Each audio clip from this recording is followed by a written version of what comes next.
Instagram truly is the ultimate sales platform. And if you know how to leverage Instagram correctly as a sales platform, it really will be the core platform that you use to scale to $100,000 months and beyond. And in this video, I'm going to show you exactly how we do that. If you want my help implementing these strategies in your business, you can book a free strategy session in the description down below. First and foremost, we need to quell some limiting beliefs and myths, okay? You absolutely can continue to grow on Instagram.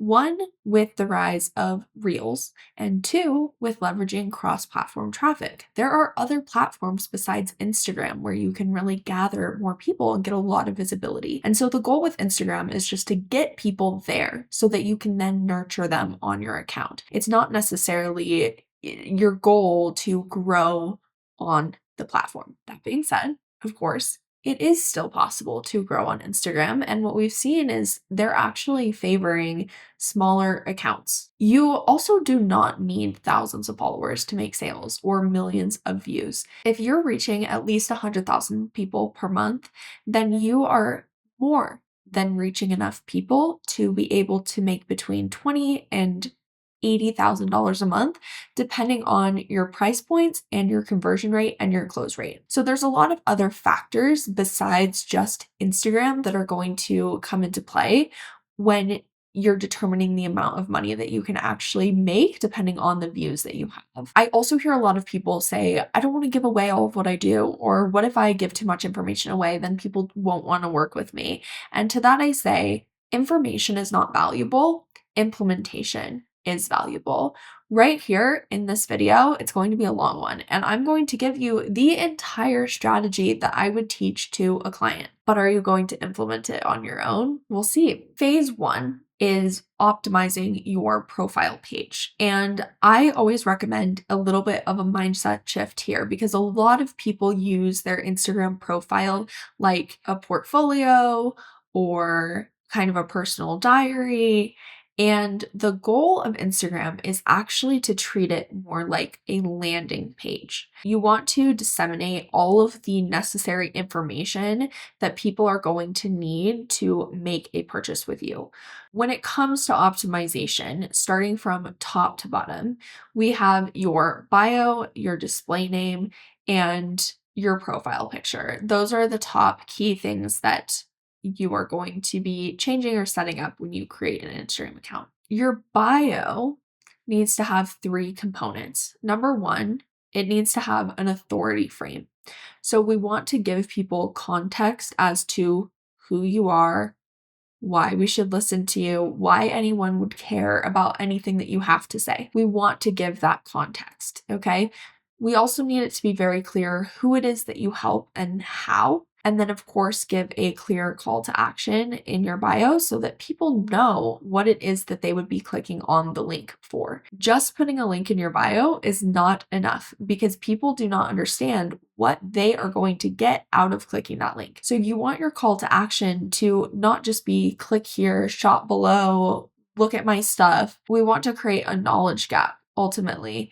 And we want to allude to the fact that they are going to receive something of value if they click on that link. That doesn't necessarily mean that they're getting a freebie or a PDF or a free course. Sometimes that something of value is a discovery call with you and really helping them break down and identify what their issues are and whether or not they even need your help at all. So in continuing this thought process of treating your Instagram like a landing page, I think it's a big no-no to have multiple links in your bio, be that a link tree or just the native Instagram multi-link feature.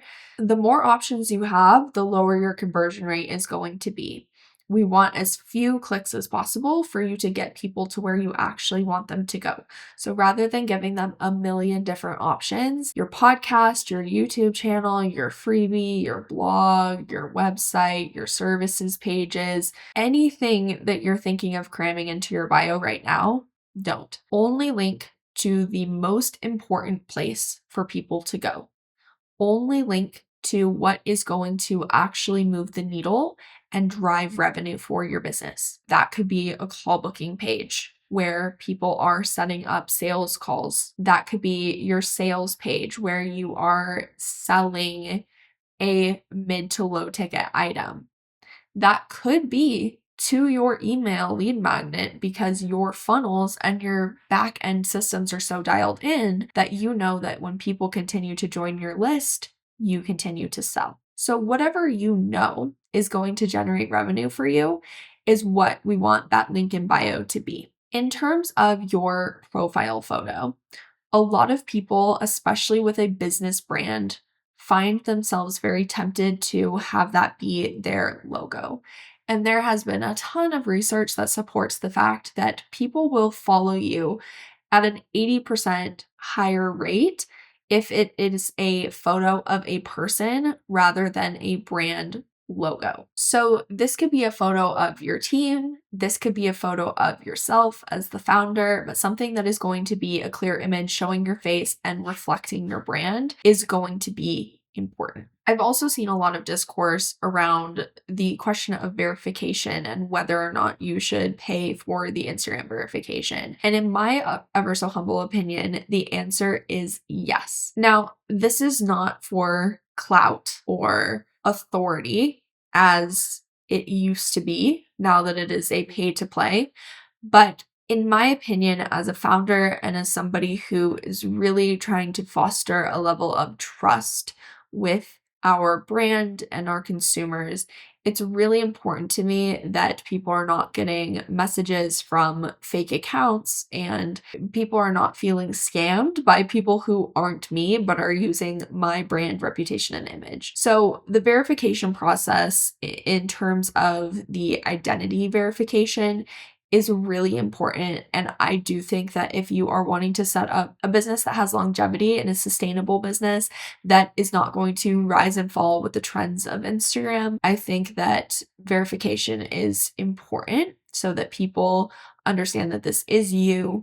You're able to build that trust when you're having DM conversations. People know they're actually talking to you, a real person. And that is really, really important. The next part of optimization in terms of your profile is your story highlights. And the main ones, because the UI only shows 4 to 5 on mobile, you want to make sure that you have a start here, your story, offers, and testimonials. Within your offers highlight, it needs to be very clear what the difference between those offers are and who they specifically are for. That is going to be very impactful for your analytical buyers in feeling like they can get all of the information that they need to go back, assess, analyze before making a purchase decision or even reaching out to you. A start here highlight is important because this is where you're going to put your other links that are going to help people to become more immersed into your ecosystem.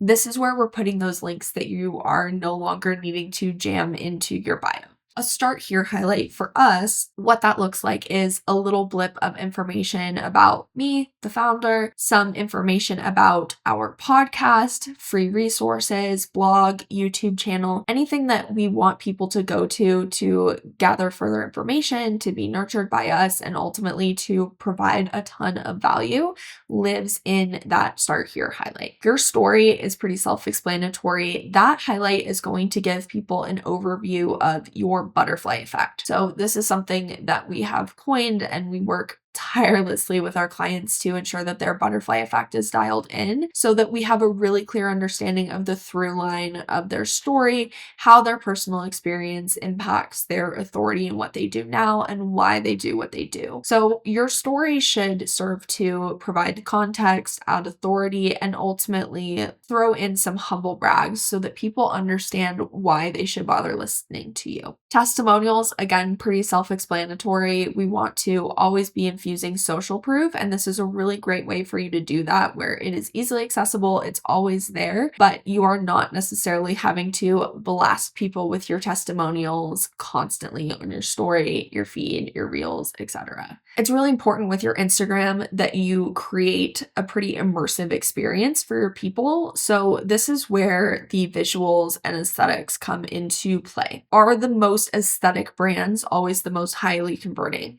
Absolutely not. Do you have to have a perfectly curated feed and highlights and stories and everything that you post on your social media? No, of course not.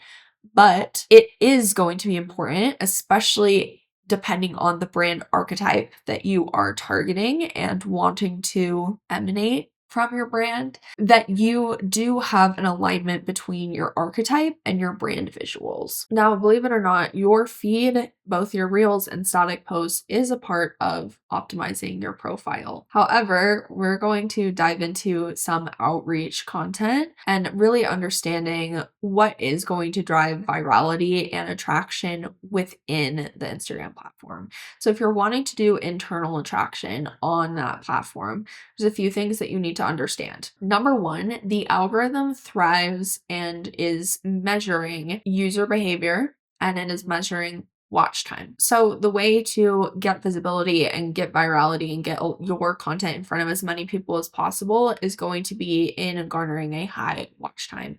So you can do this in a variety of ways. We typically employ what is called our viral trifecta, which is the three components that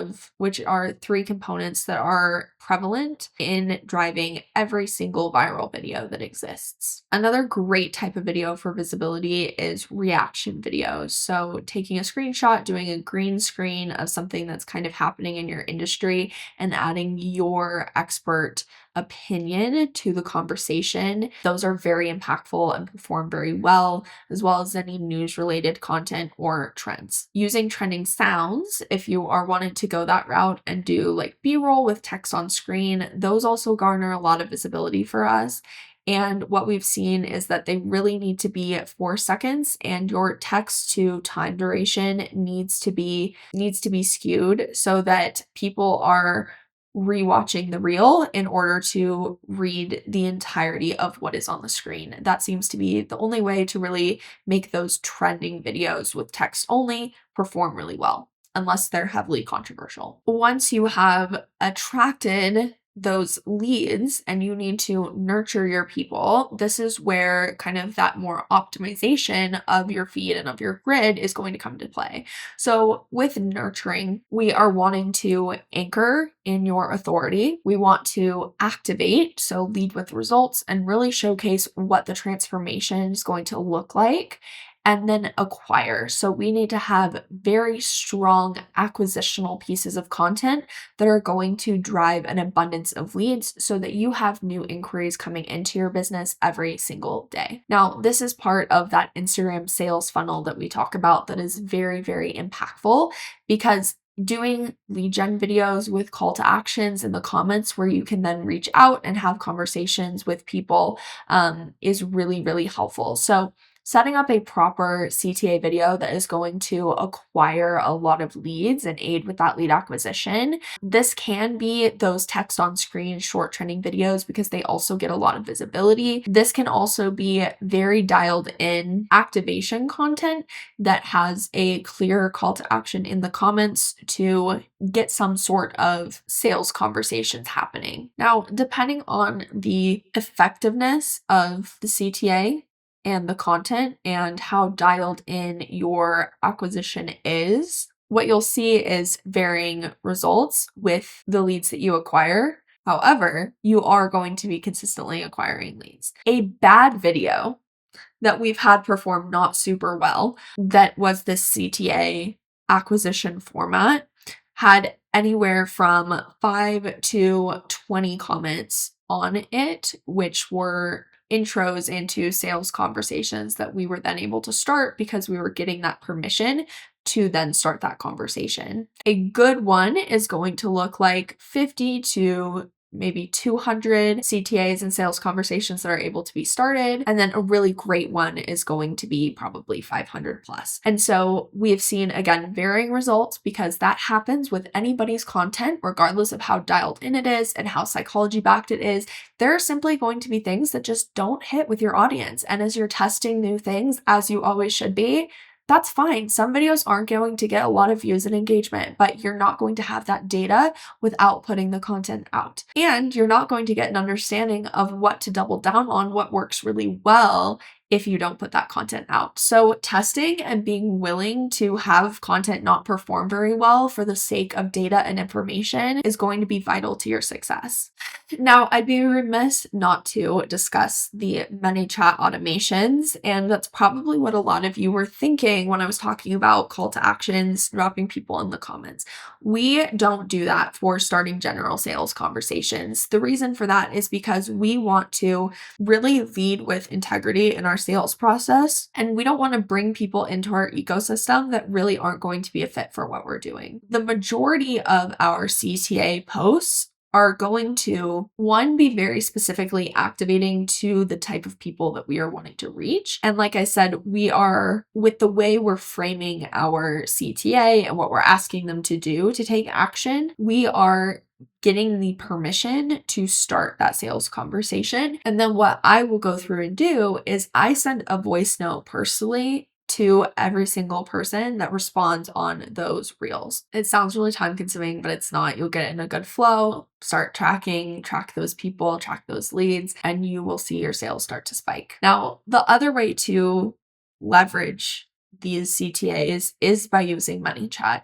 And what you can do is essentially automate a conversation starter. So if somebody were to comment the word free, then you could send them the link to a freebie or a free guide, free mini course, free podcast, whatever that looks like. I think ManyChat's main value is in really growing your email list, growing those leads there so that you can then continue to nurture them, because people can tell when it's automated. People know when they're talking to a robot versus a real person. And so if you are wanting to turn these conversations into deep, meaningful connections and actually turn them into sales, you are going to need to be a lot more active in your DMs if you're using Instagram as a sales funnel. ManyChat's super effective just for sending really low ticket offers to opt into or freebies just to get people on your email list, but that is the extent of what I would personally recommend using it for. Going from your reels into your feed posts, we have a couple different kinds of feed posts that you can post. So we have single videos, we have carousels, and then we have carousels plus audios, as well as posting your reel on your feed. So there's a very large variety of mediums that you can have living within your grid. And this goes back to what we discussed in terms of optimization, because you don't want your grid to be so overwhelming that people cannot navigate and get the necessary information. Again, with the idea of treating Instagram like a landing page, we want it to be easily navigatable so that people can scroll through your content, really immerse themselves into your world. So single photo posts seem to work really, really well for like a founder photo or a photo of your team. Anything that is going to be a little bit more personally connective, those are the type of posts that I will make. So if I'm going to talk about a struggle that I've gone through as a founder, or a transformation that I've had, or something about our team, or a mistake or a win or a lesson learned, anything that's a little bit more insight driven, I am going to be putting that with a single photo, typically a brand photo. Carousels are where I will unpack a little bit more information. These are really great to use for testimonials as well as for your anchoring and activation posts. You can build a lot of authority, you can show a lot of knowledge, and you can connect that back to your client results in a written way that really spells it out for people, so that as they're consuming your feed, they're constantly getting that authority built as well as being activated by the connection of the insights and information with your client results. Now, adding a audio to your carousel kind of changes the format a little bit, because what it does is it allows your carousels to be recommended in the Reels tab, just like the post photo scroll posts that you see on TikTok. So this is Instagram's version of that. So simply by adding the audio, you make yourself eligible for the Reels tab and you can get a lot more visibility. So we want to be strategic when we're engineering those posts.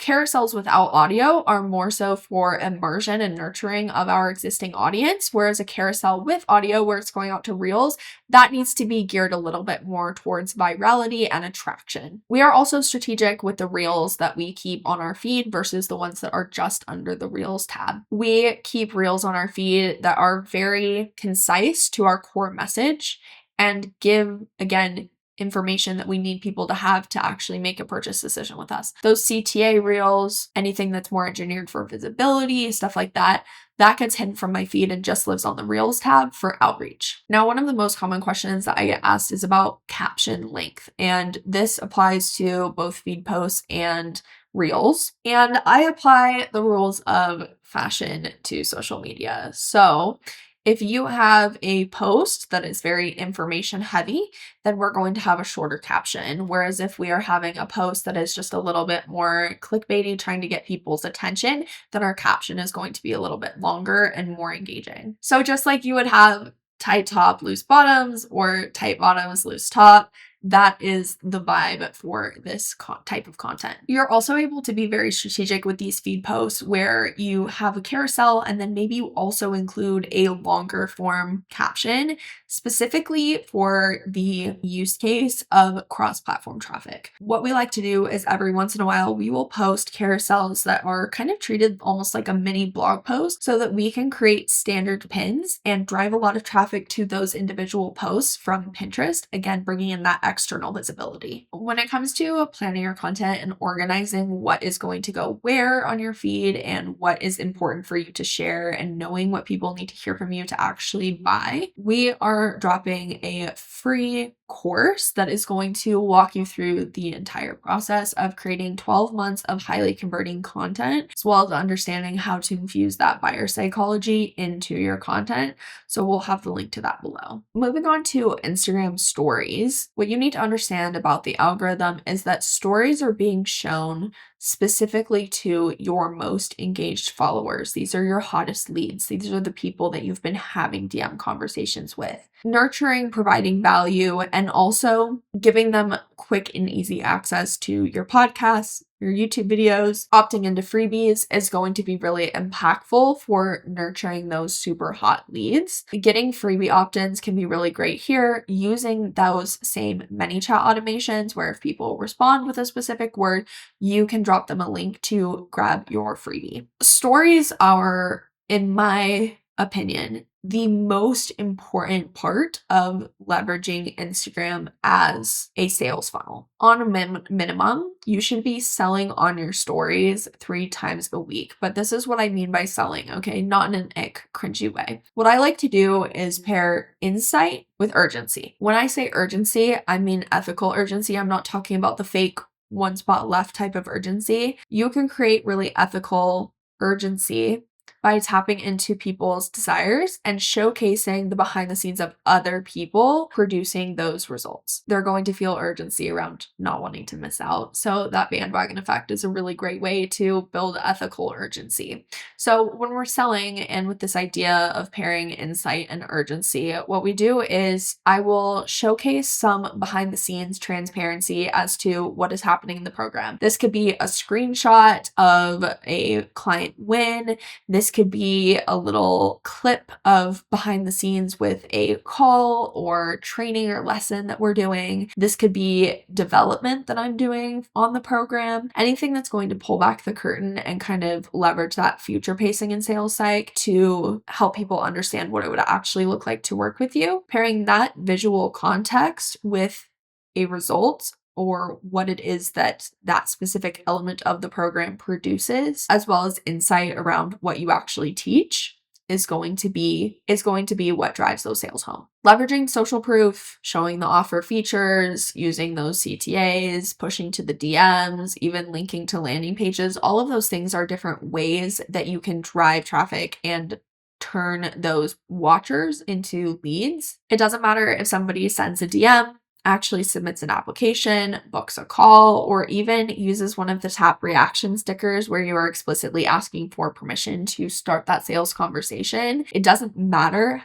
how that inquiry comes to you. It just matters that you track it and that you work that lead. What I like to do is push people into the DMs because then what I can do is have a voice note conversation with them. So it's real time. They know that they're talking to me and I'm able to ensure that again, we are really being ethical and leading with integrity within our sales process so that I can ensure that nobody is coming through that isn't a perfect fit. And that's why we have a multi-step application process where I pre-qualify in the DMs. If I think this could maybe be a fit, then I will have you book in a free gap assessment so that our team can basically do an overhaul of your business, really see and stalk your social media, look at your offer suite, look at your business, your systems, everything that you have going on, and see what those gaps are that we would be able to fill. And our team is going to be honest with you. If it is something that we do not do, something that we don't help with, something that you are needing more specialized attention for in a specific area, we will refer you to a person that we know would be a good fit. Otherwise, we will talk you through what those options look like so that you can move forward and achieve those things in your business.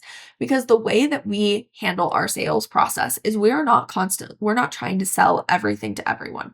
We're not trying to sell anything to anyone, actually. What our goal is to have an honest conversation with you, assess what those gaps are, and then give you the tools to fill them. There's been a lot of discourse around lives in the past, and Instagram lives are different than TikTok, whereas they do not really lend themselves to visibility on the platform. However, lives do push your story to the front of the story tabs. So if you're somebody who's experiencing really low story views or you want to get more in front of your followers, that can be a really good way to do that. Doing lives around a promotion or giving insight, maybe a little bit more long form content, doing a training, and then saving that in a longer form area or being able to repurpose it into short form can be very impactful. There is no replacement for live connection with your people. So even though you're not reaching a lot of new people with Instagram lives, I still think that it is worthwhile to do those. You don't have to do them every day or even every week for them to still have a really good impact. Now, the core focus, the crown jewel of conversion on Instagram is your DMs. So nurturing and building genuine connections with these leads that you've acquired is going to be key to closing them. So when somebody reaches out versus when we are reaching out to them based off of a permission granting CTA, our process is a little bit different. So if somebody slides into our DMs, I just ask them, what prompted you to reach out? Because I like to cut to the chase and see if it's even something that I can help with and understand what activated them so I understand what's important to them. If we are reaching out based off of a permission granting CTA, so this could be comment this word in the reel and I will DM you so we can have a conversation about this, or tap the reaction button on a sticker, the tap sticker on your story saying, tap this if you'd like to have a conversation about this. So again, granting permission is key. We're not doing cold outbound. We're not doing cold outreach. These people have consented to having a conversation with us, and that's really important to me. So when we are reaching out to somebody, what I will just do is say, hey, I saw your reaction, saw your comment, saw your whatever on my post, and I wanted to touch base with you about that. What's coming up for you in that area?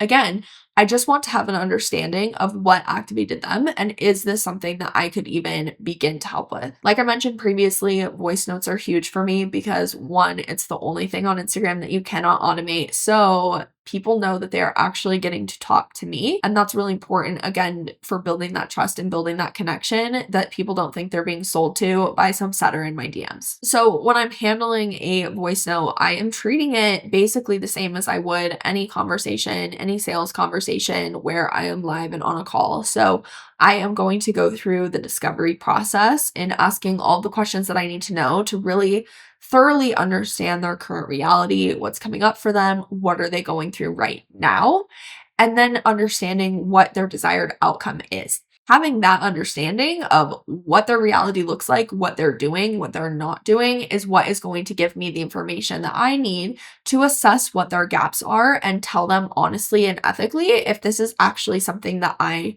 can help with. If it is, then I will move into the objection handling / pitching phase.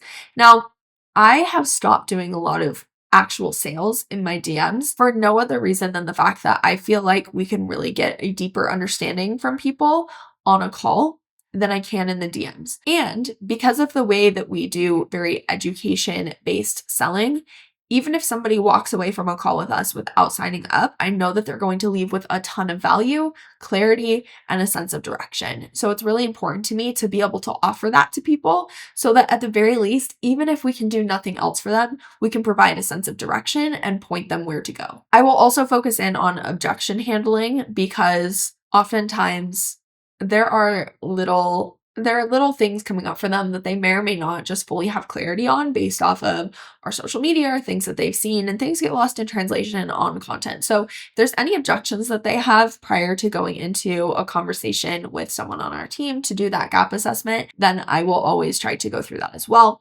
And then of course, follow-ups are important. So if somebody has had a conversation with our team and they've decided not to move forward for whatever reason, I am going to be continuously following up with them to see if circumstances have changed, because sometimes it's as simple as they had a payment plan that they were paying off, but they know they need this and they need a little bit of time. Beyond selling in the DMs and having these sales conversations, I also like to just chat with people and have that genuine connection. So if people ask me a question, I'm always going to answer. I'm always going to send a voice note back or give a long response, because I want people to know that they can come and have these conversations with me and that it's not always going to end in me trying to push a sale on them.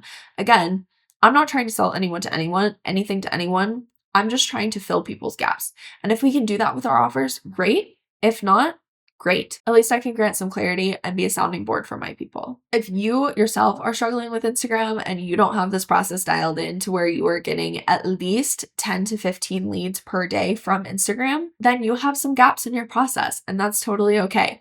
Let's book a free gap assessment. Use the link down below. Our team will talk you through what those gaps are, and whether you work with us or not, you'll walk away with clarity and understanding. If this video was helpful for you, be sure to subscribe to the channel, share it, leave any comments or questions you have below. And like I said, my DMs are always open. I'm happy to chat through and answer any questions that you might have. Thanks for being here, and I'll see you in the next video.